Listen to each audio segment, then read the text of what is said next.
yun nga guys, no? Magkukwento lang ako.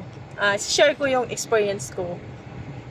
Kasi yung aking banana, mahinatid na babae. Babae, papasok, pauwi. Tapos, syempre, hindi ako comfortable. Kaya sinabi ko doon na sa bana ko na wag na niya ihatid at isunduin. Sabi ko, pag hinautomat, sunduin mo pa rin yan, maghiwalay na tayo. So yun, nakinig naman si Banana. Pero nung minisage ko yung babae, nasabi ko, ayoko na. Hindi, ang una na message niya, kunyari. Pero ako yung pinamessage niya. Nasabi ko, hindi na ako maghatid sundo ang aking bana kasi hindi ako komportable. Sabi ko, sa babae, dapat maintindihan mo yon na hindi ako komportable kasi babae ka rin. Ay hala, nagalit man.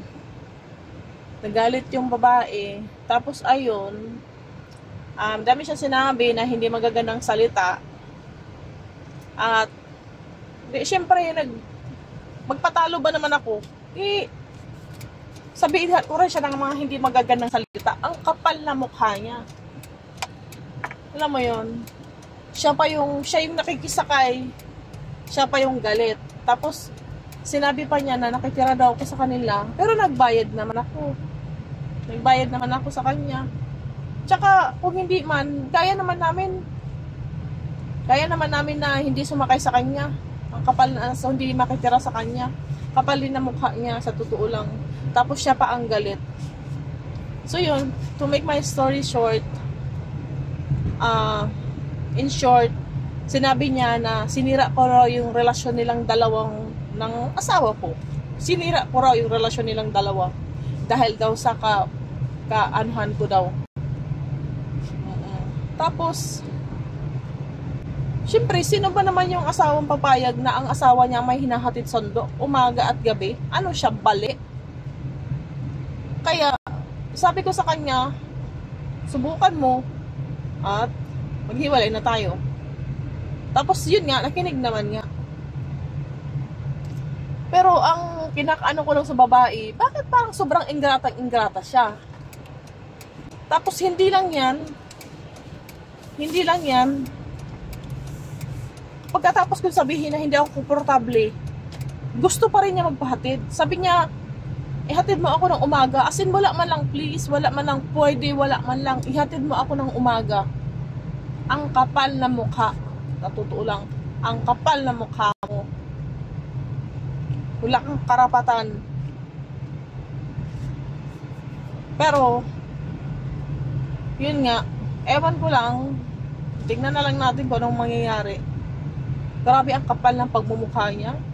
Sinabihan ko na hindi ako komportable. Ano siya, hindi babae? Hindi ko alam kung may something siguro silang dalawa or baka siguro siya, nag-grow na siguro yung feeling niya siguro dahil wala siyang sasakyan ba. Siguro gusto rin niya maka-hits po siguro.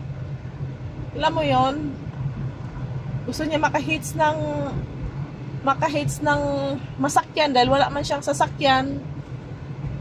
Siguro naman as a babae, ako kaya ko rin gawin yan eh, 'di ba? Para na maka-hits ako.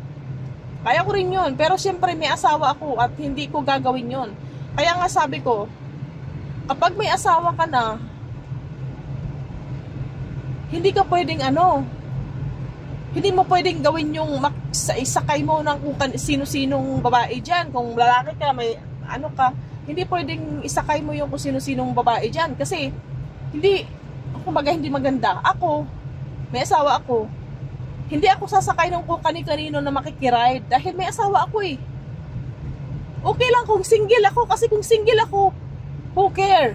Makikisakay ako ng kahit kanino. Kasi wala man akong asawa, 'di ba? Pero pag may asawa ka na, por Diyos por Santo, marunong ka rin dapat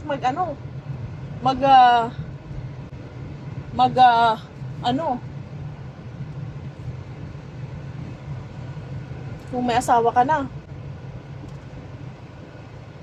'Di ba?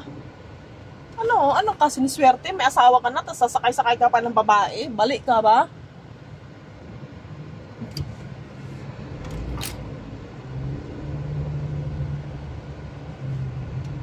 Okay lang kung single ka. Okay lang yun.